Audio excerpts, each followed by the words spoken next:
Hola mis gatos, it's me, Ari Gato, and this is Talking Otaku with Ari Gato, the podcast where we talk about all things manga and anime. And today I am joined by my co-host, Renji Abarai. Renji, do you have anything you want to say to our listeners? He's real shy. He's real shy. And our special guest for our inaugural episode, our very first episode, is the incredible, the lovely, the beautiful, the talented Tiki Vonté. Hey, Tiki. Hey, girl. How are you? Bitch, I'm good. Can she do this? I think she could. I think it'd be a little deadly. I think, what is it, 3 hits? 2 hits in the same spot? So just one little clap. She don't hurt herself. You ate that. Oh my God, Tiki. Okay, first of all, you look so good. Thank you. And we are dressed on theme today because our discussion topic tonight is the wasted women of Bleach. Okay, right. Because unfortunately, every woman in Bleach gets kind of shafted, right? I mean, there's one. There's one that has a good track record, but the rest of them, they get kind of thrown to the side, and we're here to talk all about that today. But before we get into the topic, I do have a few questions for you. Okay. What is the first manga you've ever read?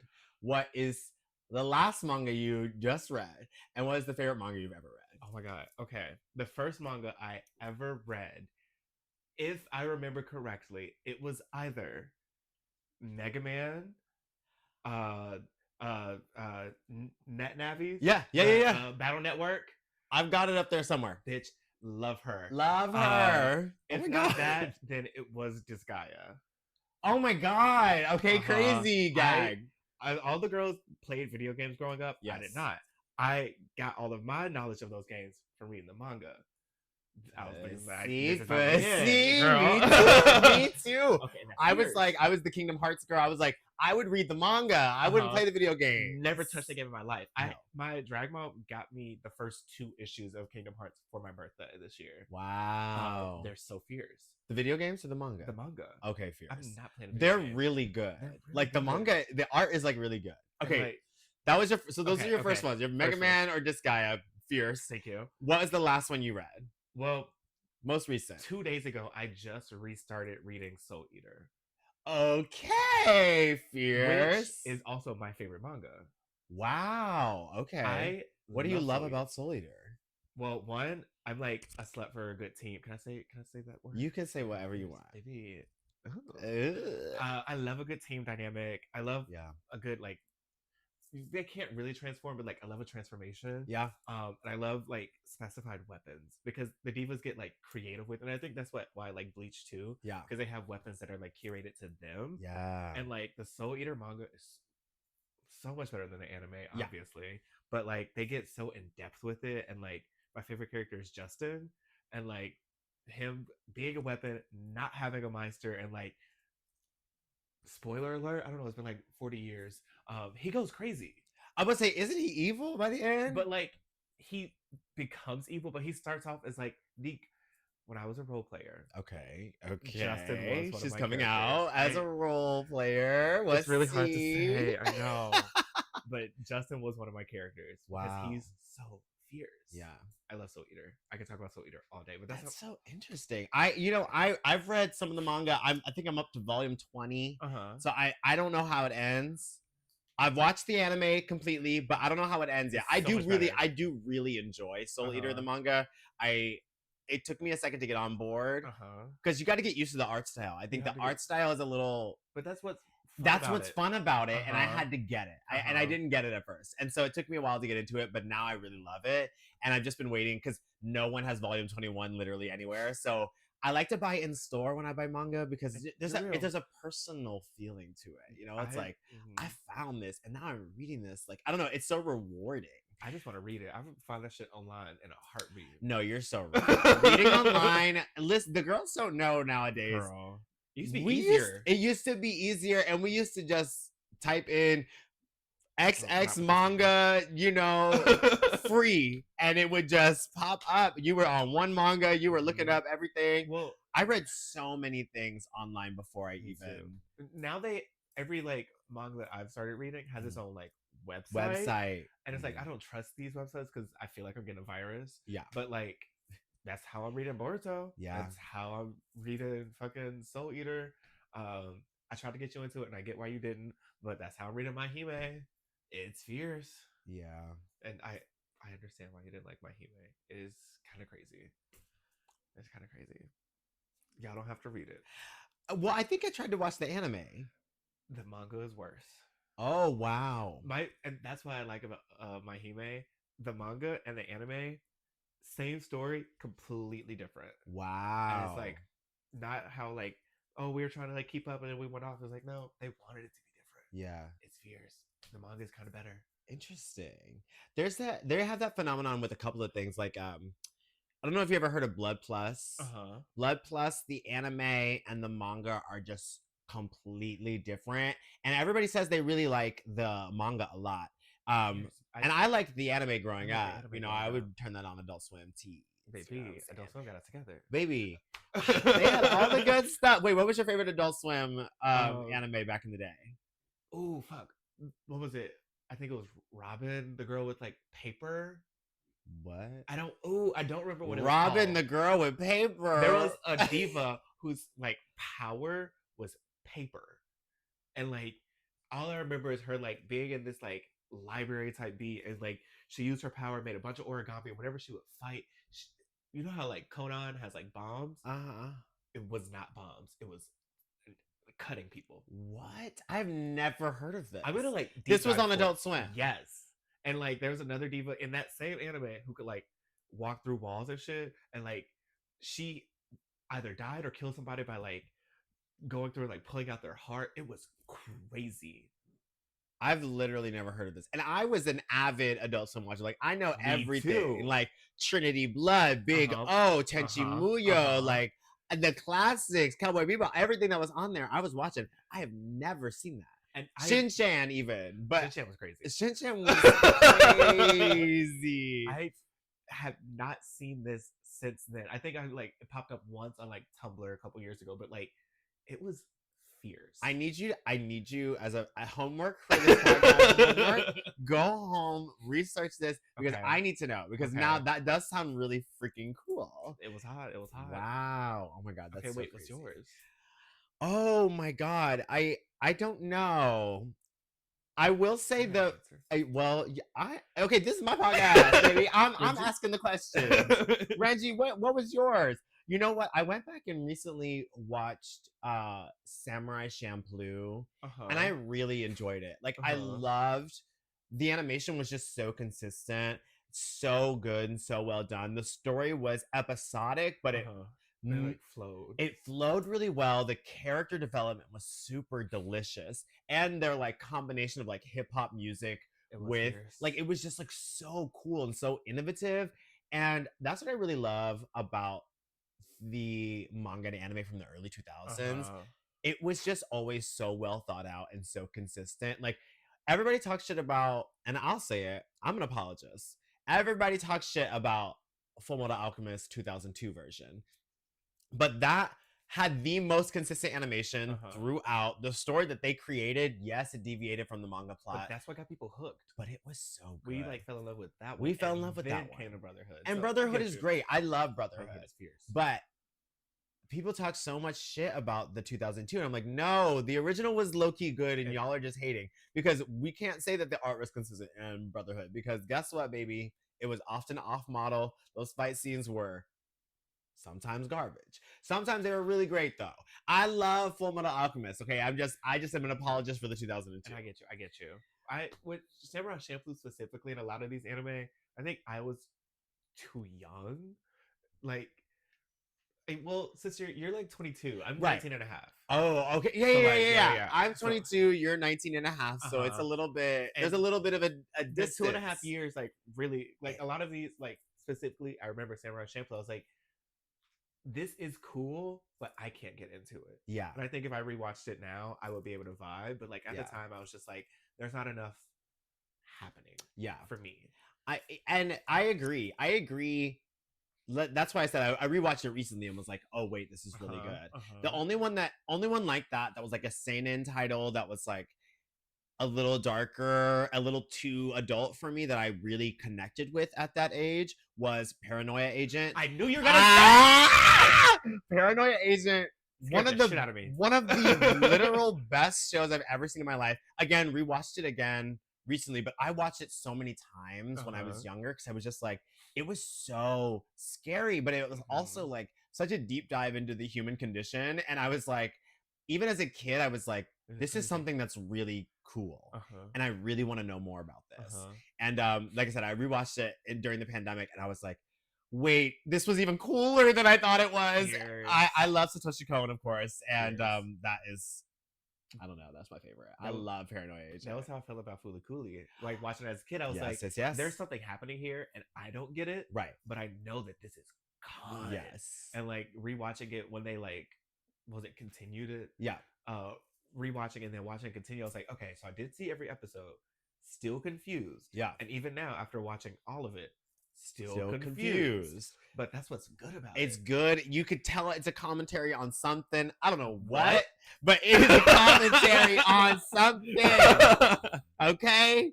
And now we're going to have some commentary on Bleach. Okay. Listen, I am a Bleach manga connoisseur. Like, I know pretty much everything that there is to know about the Bleach manga. Now, I fell off on the anime when they went to their literal first filler, the Bound arc. I was like, I'm out. And I'm an anime girly, and I always say Bleach is the only anime that I'll watch where I have favorite filler arcs. That is crazy to me. I could not get into it. They like, I feel like with how in general Bleach does a pretty good job of like fleshing out all of their characters, even if they don't like let them thrive. Right. Like they tell you who they are. Everybody has a backstory. And they still give that in the filler. Yeah. And it's like, ooh, we get new people, new powers, new power dynamics, new Zanpakuto. Like I'm like the Bound arc and the Zanpakuto arc are my two favorite fillers of all time. That is, I hated both of them. I tuned back in for the what did they say? What did you just say? The Zanpakuto arc. And I was like, let me quickly tune back out because this is making me upset. I just started showing my drag brother PB. Bleach. Just shout out to PB. He's going through his first like full watch through of Bleach. And when we were sitting down, he was like, okay, like get me into it. I was like, because we're not starting right now, I'm gonna start you on the Zanpakuto arc. Just as like we're coming home from the club, we've been drinking, I don't want you to have to pay attention. Sure. Let me show you the best filler arc because it's so inconsequential. Yeah.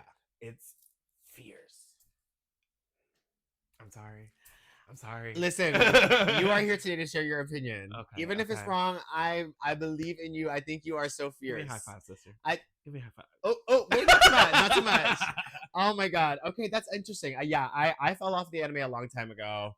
But I was always such a big fan of Kubo's art style, which I felt like the anime always really struggled to capture, you know. They eventually got there. But it was very spotty. It was always here and there. Like maybe one of the movies was like really spot on, and then a couple of the episodes were good, and then a couple of episodes were really bad. So I felt like the Tite Kubo's, even though he was drawing still pictures, the feeling of movement in the way that he drew hair and clothes was so good, and I felt like the anime production team just never really got that fully. And you're right. I watched, and I think it's because of how like weird they were with like keeping up with the manga too. Yes, you could tell if they were at a good pace and he came in and he was like, baby, let me draw this out for you. Right. It's fierce. Yes. But once they started getting ahead and he was like, well, I have to write this book. And it's like, well, we don't draw it, girl. We don't do our best. And they did their best. And it made its mark, you know, Big Three. It was doing its big one. And people always try to discredit from the Big Three, but that's not what we're here to talk about. Oh my God. That's a whole other conversation. We will do that podcast. Let me say that. We will do that podcast on the Big Three. Maybe. But we're talking about the women in Bleach today. So who is your favorite female Bleach character? That's tough. Especially the one you think was done the most dirty. Done the most dirty? Yeah, I want to hear that. Halle Bell. You ate that. You ate that so fierce because yes, it is Halle Bell. She is my favorite Bleach woman. Yeah. Because like exactly. Like she's so She's very good. The design is crazy. The design is crazy. And like even in like the American, like the Western, we have to like censor her a bit. Right. She still eats. She still eats with the titties. And like she is so powerful. She's what, number 3? Yeah. Yes. Number 3, Tiburon. She's fierce. But like they didn't really let her do anything in the initial fight. Yeah. She only fights Toshiro, who is also my favorite character. Yeah. But like them being so like neck and neck, it's like, okay, well, Aizen's the one who had to take her down because Hitsugaya could not take her down. and Because she was a bad bitch. And when Aizen went away, she became the lead of Hueco she Mundo. did. Which also pisses me off because it went nowhere. It went nowhere. And they brought her back in the 1,000-Year Blood War arc as what, a prisoner? A prisoner. We saw that black girl in chains. That is racism 101. The next time we saw Halle Bell was in chains. Naked and afraid. Who That are was her fucked girls? up. Apache is the one black girl, and then the other two, like, they did the best that they could, but even they got fucked over by them fucking over Halle Bell. Yeah. It's so true. I forgot about Halle Bell. She is a contender. Exactly. And it's his fault. It's his fault. I still love you, Mr. Kubo. No, me too. Me too. No, that is so real. My main one, I've got 2.5 main ones that I'm like, y'all really did her dirty. Okay. Number 1, I'm gonna say it. Rangiku got fucked over 1.5 million times. Rangiku has been a lieutenant captain for like 100 years. Over 100 years. Like, it's crazy. Because she was Ishin's vice captain. She was Ishin's vice captain. She's Toshiro's vice captain, and it's still in this one. Y'all can't see it, but this the time skip. She's still the vice captain. She's still the vice captain. Like, she's been a vice captain for 100 years or something, and she never once did anything. She never once wins. She wins one fight. She won one fight. Against who? It was when Grimmjow brought the Arankars into Karakura Town prematurely and trying to fight everybody, and they had the Gentai Kaijo, and that's when they released, and they were like, oh, we were holding back our powers. And then they were able to kill him. But even after that, she was like, we only won because of the element of surprise. If they didn't know about that Gentai Kaijo, I probably wouldn't beat his ass. And I was like, see, and that's the thing. Rangiku, you have been a lieutenant for too long to not be powerful enough to fight an Arankar. Like, this is crazy. And it's all Kubo's fault, obviously. Like, she's an amazing character. We get so much of her backstory.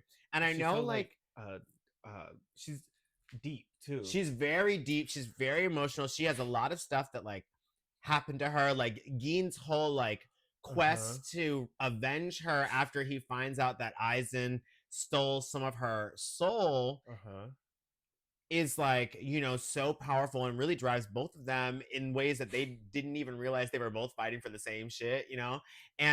But Rangiku, I part of me wonders, is it that shaving off of part of her soul that made her so weak? But I'm like, but you're not weak because you're an assistant captain. And, like, the assistant captains, we can't assume that the assistant captains are weak. Like, we have to assume that they need to be strong. They are effectively the second strongest. Exactly. Like, they should be. But then I do look at the other assistant captains and I go, Momo. Oh. I go, Omaida. Oh. Okay, my thing with Omaida, we're not talking about men. We're not talking about men. We're not saving men. But he is strong. He's just stupid. Sure. Let's go with that.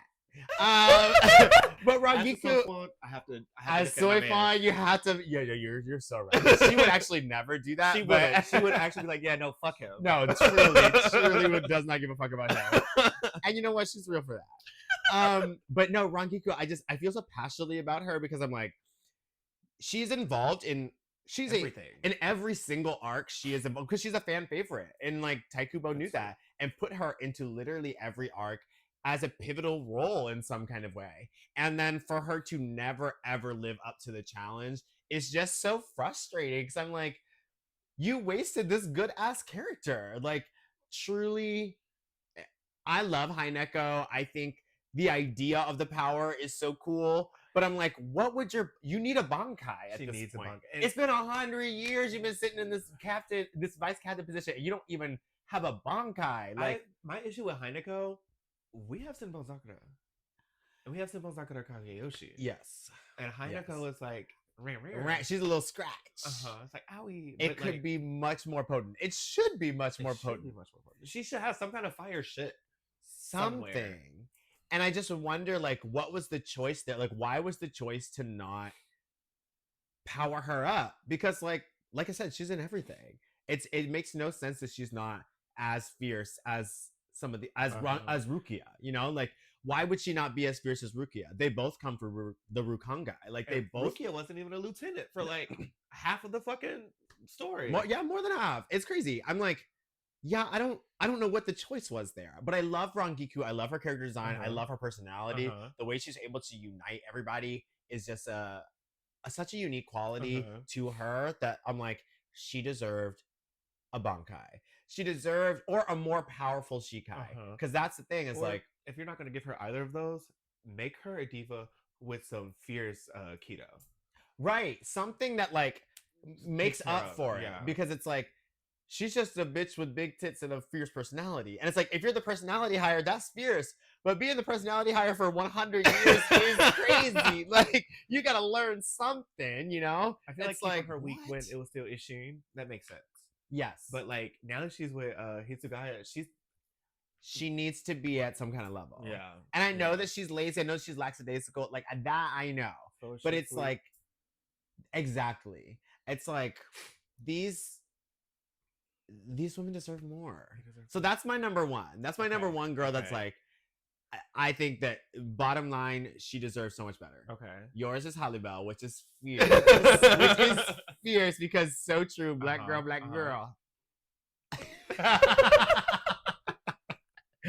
Do you have a number two? Do you have somebody else that you're passing around? Because I am ready to go for another one. Fuck. Well, my number two was Rangiku. Yeah. Because, like, she deserves the fucking world. Yeah. And they give her nothing. Even Momo gets redeemed a bit in the time skip. Because in what way? When they bring back all the lieutenants and they're like, okay, well, fight, do something. Momo's little 10 seconds. She's kind of cool to me. Like, she don't really do shit, but she did more shit than she was not doing shit at first. Sure. And like, I think it was in like the 1,000-Year Blood War arc too, where they were like fighting, and she was like, well, and it's like, Momo always does give her best effort, but I just think that she is crazy. So, you know, we all have mental health. We do. We all have mental health. But I'm but she should have been demoted. Look at who she's been hanging out with for like the last who knows how long. It's not her fault. She was manipulated. She was gaslit. She was stabbed at point blank range, and that's by a man. That's the thing, is that she just after that just kept going after that man. So like in a positive way, like not going after him like I'm gonna go defeat him. It was like that's still my captain. And I was like, she's loyal. She's about her loyal to a fault, as they say.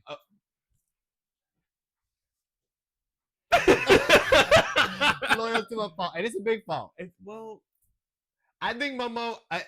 Controversially, I think Momo got exactly what she deserved in the manga. I'm like, she never really super powered up. No.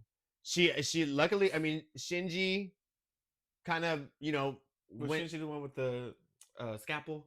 No, Shinji is blunt bang, blunt bob. Yeah. The visor. Yes.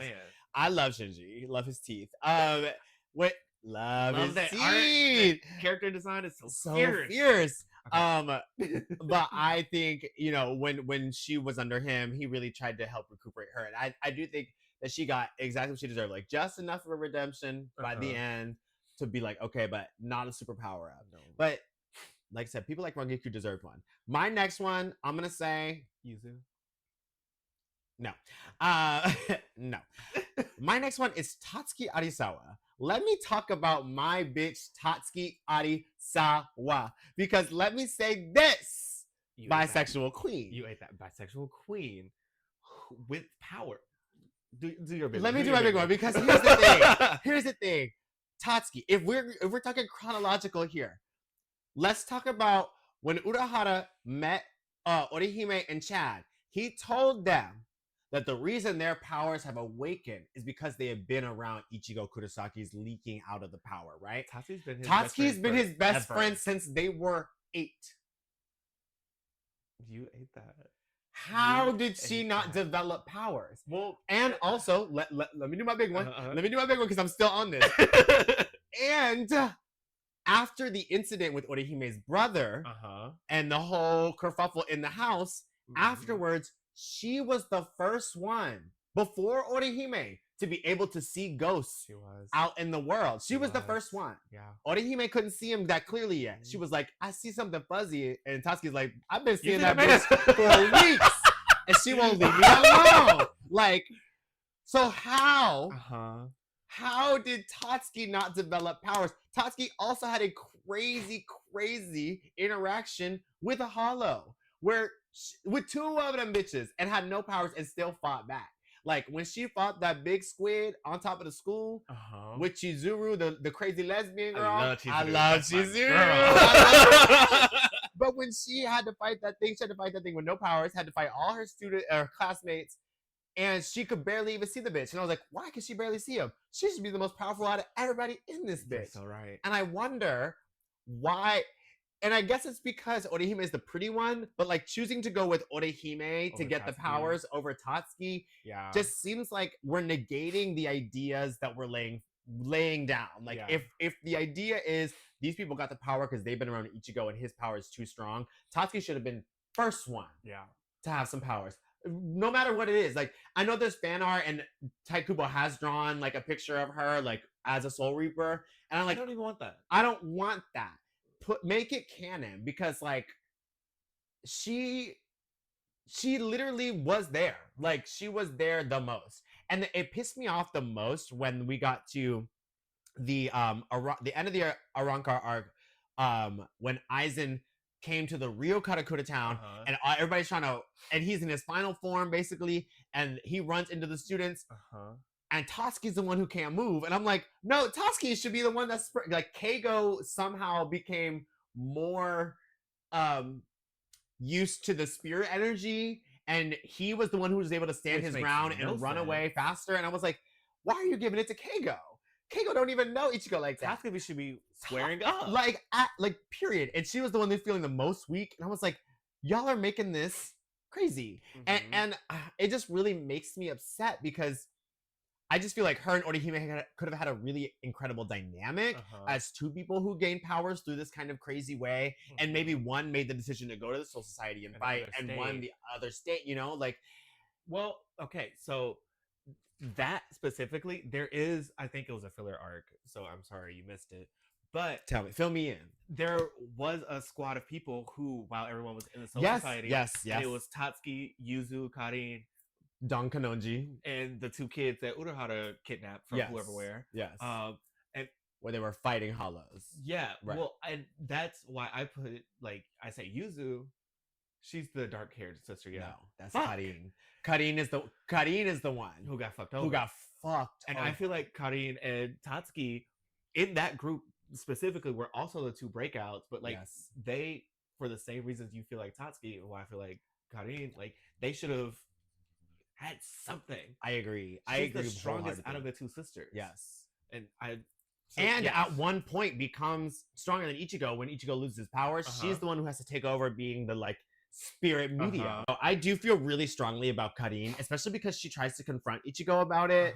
And he just shuts her down. And I'm like, no, your history is her history too. That's like what I was saying. They have the same fucking mama and daddy. Yes. They have the same blood. The only thing that he has over her is that Rukia shoved her sword through him. And then I wonder about that, because like I wonder about why that is because I know that is the ritual to make that happen, to make a substitute Soul Reaper. But I also am like, but you have the blood of a Soul Reaper and a Quincy already. But they didn't know that. Right. But I'm like, I know that is what awakened his power, but I'm like, now that Karin probably knows, right? Like, I'm talking about modern day. Now that Karin probably knows that she's the daughter of a Soul Reaper, like, can she become a Soul Reaper? Like, I feel like she could because Ichigo and or Ichigo's kid becomes a Soul Reaper. So like she could, but like you were saying, she doesn't want this. That's true. She just wants to play soccer. Yeah. And like go about her day, beat up that little redheaded boy, down, and go about her night. So true. But if she were to, she would be fierce. She would be fierce. I mean, if she's good with, was it her who had the little one of either her or Tatsuki in this like hero arc had like little like spirit blasts. It was like, I think that was Don Kanonji. Was it? Oh my god. He's the one who has the spirit blast. Damn. My bad. Don't ever do that to my girls again. That's how much I feel like she deserves something. No, she does deserve something. She deserves more. Because I'm also just like, I just feel like the powers would awaken. Like, like, especially the Quincy powers that like lay dormant like that. Like, well, maybe that's her gig. Maybe where Ichigo leans Soul Reaper, she leans Quincy. And she just maybe so. What's his bitch was not feeling her. Shit, yeah. Well, I met Ewok. He was just not feeling her. He was like, "You don't. I'm good. I'm gonna get every Quincy, but you're good." Yeah. Why do we exclude those girls when we talk about like the last Quincy? Why did we like those girls are Quincy's too? No shade. He wanted Ichigo. I'm like, why? Like, I don't know. Ichigo's endless power ups are too much for me. But okay. So Karin, a great contender for one of the most screwed over because and then like also like never really knowing your entire family, like that's kind of fucked. Like Ishin being the worst father on the planet, kind of like while being super present. He's great father if he were just human, right? But like the dishonesty. My brother is dying almost every day. Like, hey, you just act like it should happen. Nothing's happening. You're not gonna fill me in. Like, he was gone all summer. Like, what is happening? Like, what the hell? Yeah, I feel a lot for Karin. I really love Karin. I think that we were on a path to get to a place where Karin could be something, and then I felt like we just always did that, where we always got to a place, then we're like, okay, that's enough. And watching it like the first time as a kid, I vividly remember thinking they are doing the same thing to her that they did to Tatsuki. Yeah. It's like she is just like we know she can see shit. Yes. She says she can see shit. She knows that something's happening. She shall, but it's sure. Down. She can see shit. And she should. Down. No, it's true. It's true. One of my favorite moments in the series is when Tatsuki punches Ichigo in the face in the hallway. And it's like, I thought we were fucking friends. Don't play in my face. You're hiding shit from me. Don't play in my face. Don't act like I don't know that you be running around that damn black suit. I got chills just now, but even every time I read it, I go, you better tell him. Because y'all known each other since y'all were 8 years old. In karate club, you beat his ass. Every day. Don't play in my face. That's also a thing. We know that she's a better fighter than him. He knows that she's a better fighter than him. Yeah. Let this bitch fight. Let the bitch Chad fight. got an arm. Chad got 2 arms. Or he may got her little barrettes. Yeah. Give Tatsuki a gun. Okay. Hold on. I zoned out for a second and came back to you saying give Tatsuki a gun, and now I'm scared. But okay. Give her something. No, she does deserve something. But that brings me to my next point. Orihime. I feel like, she got a lot of screen time. She did. But when we talk about Orihime's capabilities and her possibilities as someone who could benefit the group and benefit the story as a whole, I feel like, again, we were on the precipice of something really cool, and then we just dropped off. And what I mean by that is when we talk about her realizing that if she just reverses the Hogyoku back to its core with her Santen Keshun, that actually this whole thing we could have done 6 months. And she brings it up one time. She's like, I know what I need to do. I need to reverse the phenomenon that is the Hogyoku. She says that one time, and then we never hear about it again. That was the thing with Orihime. Like, they said multiple times, this bitch is like kind of the strongest. She's kind of a god. Like, she's a god. She's not just like healing. Right. She's like turning shit She back. is reversing the flow of time and phenomena. Pick it up, flip it, and reverse it, baby. Down. And she brought it literally when she came to the realization, she was like, I know what I need to do. I need to reverse the Hongyoku. And then they never said anything else about it. And I was like, good. Why didn't we even get her attempting to try to do it? Because she didn't even do that. Like, they made her a damsel for 87% of the show. Yes. Book. And it is so frustrating because I do think her power is super cool. I do think the way that she learned to kind of develop it was really interesting. But I think like, yeah, we missed these big parts where it's like she really could have like made significant change on what was happening. But then Tite was like, yeah, but it's a boys thing that like we saved the earth. So like, and that's what we should kind of just leave it to the boys. They like have made Ichigo such the like main frontal part of the story. Yeah. They had to nerf Rukia for like the whole beginning of it. Yeah. Because like my bitch is strong. Yes. And like once she finally eventually one day down the line gets her Shikai, it's like, oh wait, well girl, you could have helped us like from the jump. And they made her a damsel. Yeah. Same thing with Orihime. It's like the girls who can like put him down, we cannot have them. This is his story. Yeah. This is Ichigo's story. I'm sorry, divas. It's Ichigo's story, and then for some reason at the very end, it's Rukia's story. Well, no, at the very end. Okay, chill out. At the very end, it's Uryu and Ichigo that defeat Yuhabat, and I'm just like, what are we doing? Like, I just feel like we're doing everything but giving a woman a chance to be significant right now. Well, like, I also always say Uryu is a doll. So we did give it to a woman. We just had to go every which way to do it. I want you to explain that to me. What I want you to explain that to me like I'm dumb. Okay. And in this case, I might be. Explain to me how Uryu is the doll. So, okay, I'm listening.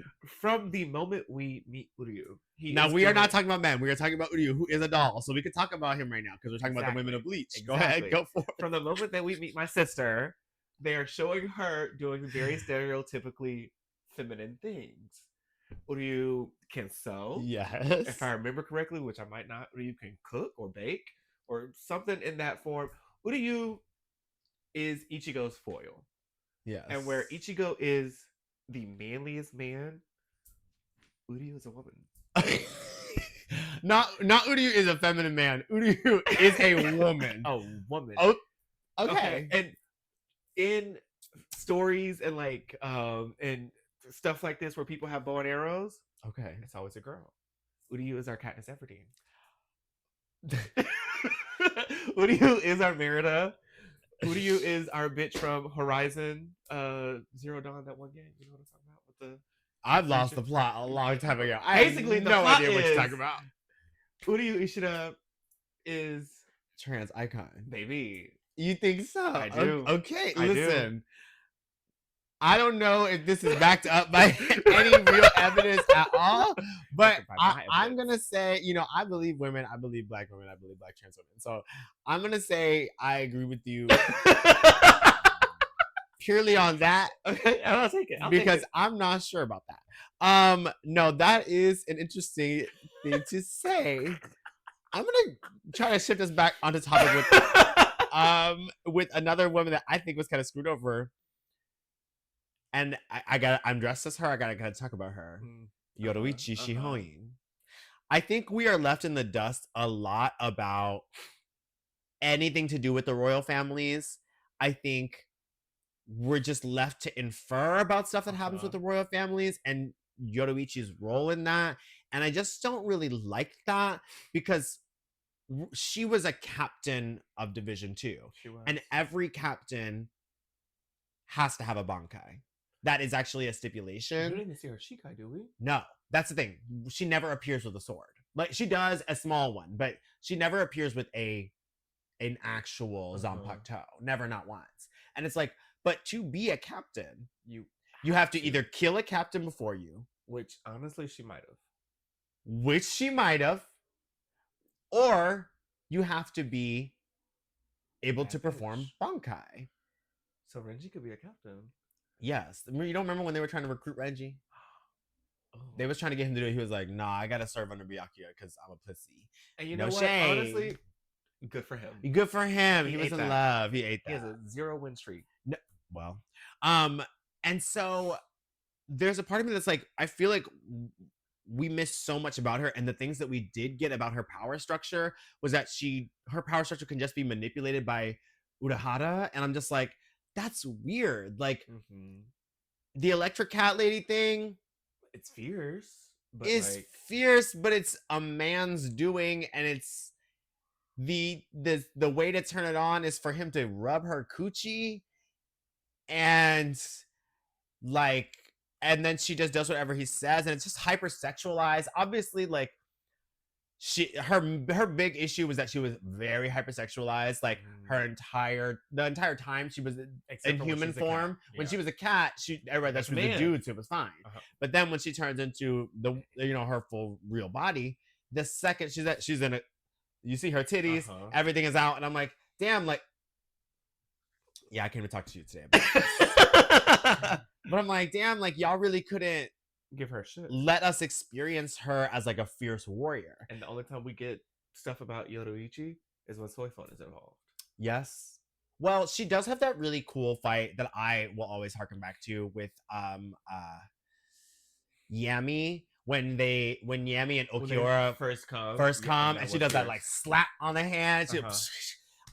I'll never forget that. But then afterwards, she's in a cast for a week, and I'm like, damn, like that bitch hit him one time, and she was in a cast. She said, "Damn, his skin was hard." And you would never know, and you wouldn't have known. You wouldn't have known. She was like, "Ooh, bitch, that hurt a little bit." Ooh. No, I'm good. Let's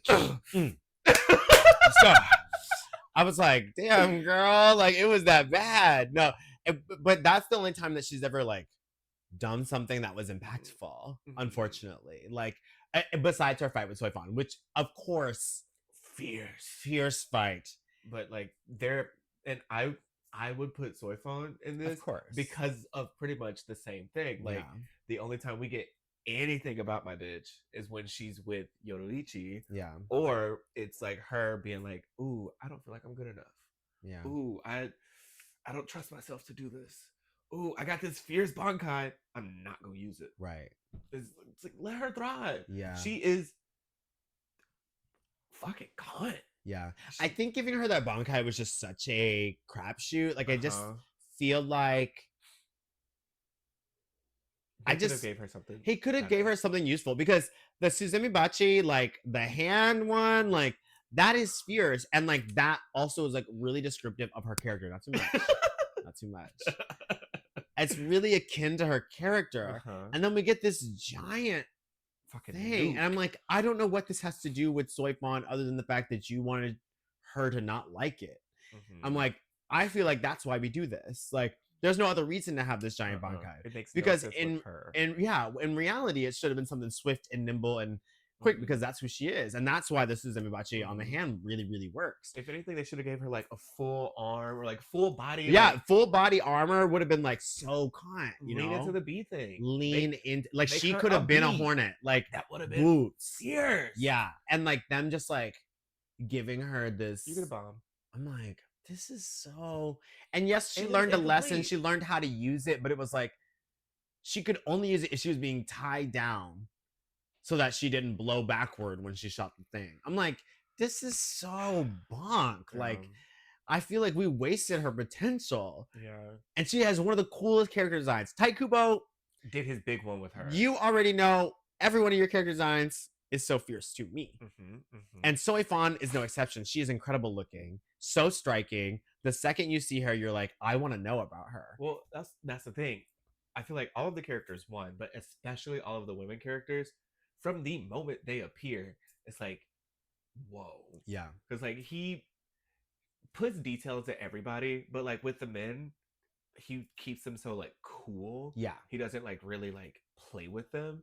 But with the women, it's just like there's some whimsy here. Yeah. He still shows how like powerful they are, and it's like off rip, you are cool. Yeah. And then it's immediately. Like, well, that's it. I love anybody who can do a mean flash step like and that. She is my favorite. The little dash lines. I don't know. I still aspire to do that one day. I'm like, ooh, like they're going so to that mountain. fast. You want to like, see you do it again? Yeah, okay, that part. She is this one's on me. No, it is true. It is true. I like love that. What was I just about to say? There is one character that I think that actually one female character other than Rukia, because obviously Rukia got everything she needed. She did work really hard for it. We did have to see her struggle a lot to get there, but she did get her Bankai. She did do her big one. She did kill an Espada, or not an Espada. She killed a lot. Well, she did kill an Espada, but she did kill a whatchamajig, a Quincy. She did her big one, but I think the other one that we don't talk about enough is Nanao, because Nanao got everything that she wanted. Basically, I mean, like she got to be a hero, like, and none of the women get to be heroes. Like that's the big issue with Bleach, is that none of the women get to be heroes. But Nanao, she did. She came out the back end talking about, actually, I've had this whole family secret that I've never talked about, that you've never shared with me, that we have to figure out together. And she defeats the villain. And like, I feel like that was the one time Kubo used like his mistreatment of women and like flipped it. Because it very much was, y'all have kept me nerfed this whole time. Yeah. And it's like, oh wait, no. I am a bad bitch. A bad bitch. She'd been subservient literally from the jump. I mean, since she was a little kid looking up to Lisa, who was doing the same thing, which all of the visored women, all of the visors in general were given the short end of the stick. And that is a conversation for another day. But all of them got the short end of the stick. I love Lisa. I love her character design. I'm obsessed with her attitude. And Nanao was looking up to her ever since she was a little kid, trying to do the same thing, be a secretary basically for fucking Kyoraku. But I mean, he is cute. I would date him. We would date. About men right now, but I would. We're not talking about men. I would date him. But yeah, but now was subservient the whole time to him. And then came out the. First of all, she had an exceptional ability. She was amazing at keto and spells and defense stuff. And then her like little. Go ahead and explain that to me. What is that? A flashlight? No. Because it wasn't even like a shikai, was it? It was just like it was like a traditional family sword. That's that, what I was like, trying to say. Yeah, traditional. That plot twist was really, really cool. I really, really loved that, and that I feel like that was the one woman in Bleach that really got her flowers in an organic way that really felt like earned. But another one that was done dirty. Unohana? Not Unohana. That's a man. I said Unohana.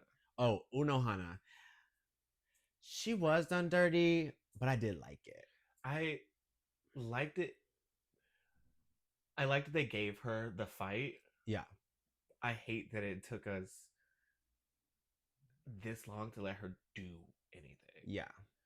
That's true. And I get like, keep the healers at home. Let them heal. Right. She's the best. Right. Keep this bitch safe. But also, like, we have said time and time again, she's ruthless. Even before the big reveal. Right. Everybody was scared of her. So it's like, let her get at least...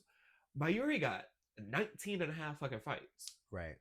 Let my bitch Unohana so many fights. Get something. Anything. Yeah.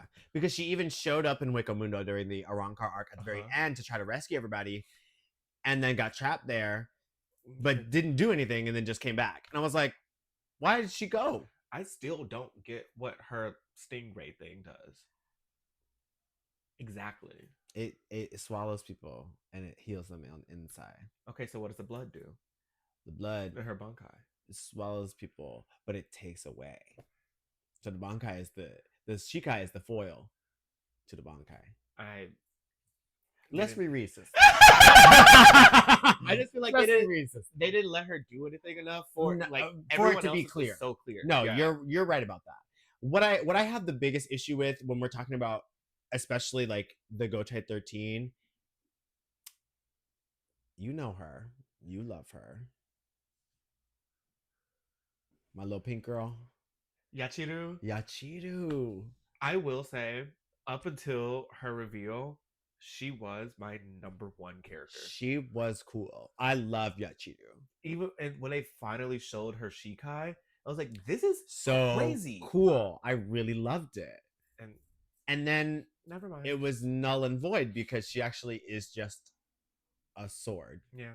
She actually is just the spirit of the sword that was so strong that it manifested outside of itself. Which is cool, but wait a second, because when our first introduction to Yachiru is she's having a flashback. Well, Kenpachi is having a flashback because he had just been defeated by Ichigo. And he's imagining the first time that he meets Yachiru. And she's like on a bloody battlefield. And she's like touching the sword. She's a child. It was established in that moment. She has a whole life. That she was a child with a whole life. And you just found that you brought this sword over here after killing a bunch of niggas. Oh, can I say that on YouTube? Girl, I'm gonna say it. I don't care. I don't care. We passed the monetization point. No, you're so right. We're way past that. But like, we established that she was a kid who grew up in the Rukongai. How was she the spirit of this sword? Or if it's not that, then how is she the spirit of Kenpachi? Like, I'm just so confused. How did we get here? And Tai has said that he says he understands how it works, and he says he's going to explain it one day, but I don't like that. I need it now. He is not going to explain it because it's been 10 years almost since that shit wrapped up. And we have no explanation of why Yachiru is the way that she is. Now, there are light novels and stuff that have come after that I don't like to read books without pictures in it. So I'm not going to read them. Animate it. Animate it or make it a manga, or I'm not going to read it.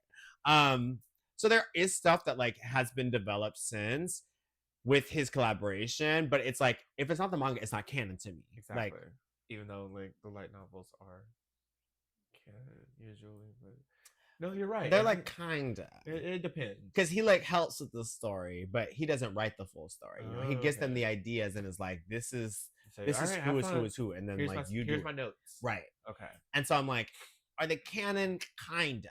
You know, the information dumps. Because Shinji's Bankai gets released in the como se dice, in the light novels. And Shinji's Bankai but it never happened in the manga. And I know they're gonna do it in the anime, but it never technically happened in the manga. Sure did. So I am like, okay, like some of the stuff in the light novels is, you know, but yeah, I'm like, you need to explain Yachiru to us, because like we invested a lot of time in her as an assistant captain. Also, she did a lot as an assistant captain. Right. Also, how did she make assistant captain? How is she a human being who could take classes at school, get her degree, you know, like degree. Since she got her degree and she knows every fucking thing, how could she use spells in Kido and do all this stuff? But really, she was doing shit without Kenpachi. A power source, exactly. Like that's the thing. So I'm so confused about, and I wonder when he decided that was going to be fact for her, because it feels like a late in the game in that moment kind of add-on thing, which I feel like Tite Kubo unfortunately does a lot of, like especially like Fullbringer arc on. I felt like a lot of the stuff was just kind of like, this is convenient, so like we'll make it canon. And I was like, well, I don't like that. I don't know. I have a lot of difficulty with the Yachiru situation. I remember like reading that because I just read, because I did that like last year when I finished reading it. And getting to that point, I was pissed. Yeah, because she's really awesome. She's really as her own soul Two chapters before that, right? Y'all showed her finding release. Yeah, if two, it was probably it was really close by. Yeah, it's like, well, why do I even show me that? Yeah. I wish if they were gonna do that, they didn't like give her any like progression. Yeah, no, true, like, exactly. If she was just gonna be that, that's all she's gonna be. But y'all adding all these power-ons and stuff, and I'm like, well, damn, now I feel really confused, and I don't know what to feel about her. And I feel like a lot of this stuff, because what is really cool to me is rereading Bleach from the beginning, and like when you get to volume 4 and there's a sneak peek of the Arankars, it's like, oh, like this stuff was planned. But then you get to the Fullbringers and the Quincy stuff, and it just all seems like we never once this was something that you were like, we've got to keep the story going. It never felt like this was stuff that you had since the beginning.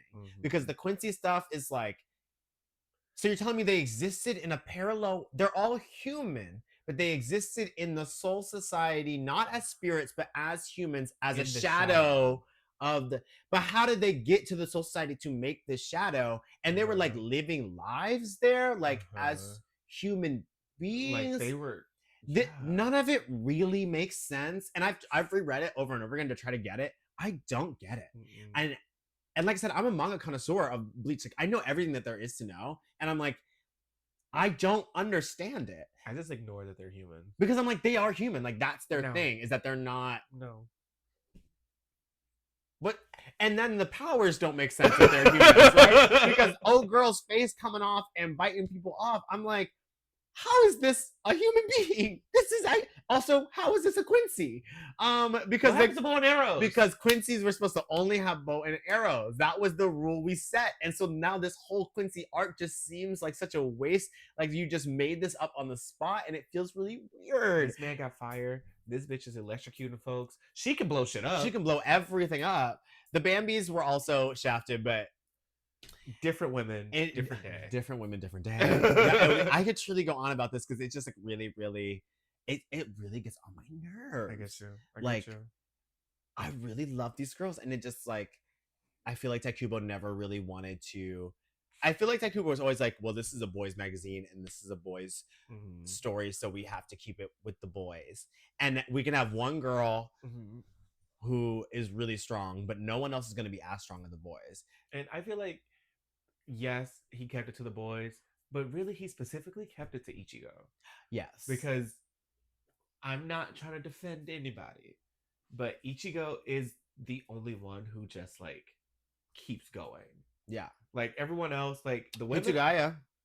But even Hitsugaya, it took them until like him dying to like give him anything. He had to become a zombie to like finally like get there. Yeah. And it's like everyone else, it's Ichigo, men, women. Yeah. No, you're so right about that. So it's like, yes, the women got screwed over, and they did. Yes. And they did. But so did everyone who's not Ichigo. That's such a perfect note to end this on. And Uryu is a trans woman. And that is an imperfect note to end this on. Tiki Vonté, thank you so much for joining me today. This was so fun. I hope we can record another episode soon about something else Bleach, because I love Bleach. But you love manga and anime in all kinds of forms. So like we can talk about so many things. Girl, we can talk about Mega Man. Let's talk about Mega Man. Tiki, tell us where we can find you on the internet. What is going on with you? Let us know. So, as you know, I'm in my break era right now. Yes. I don't have any more gigs for the rest of the year.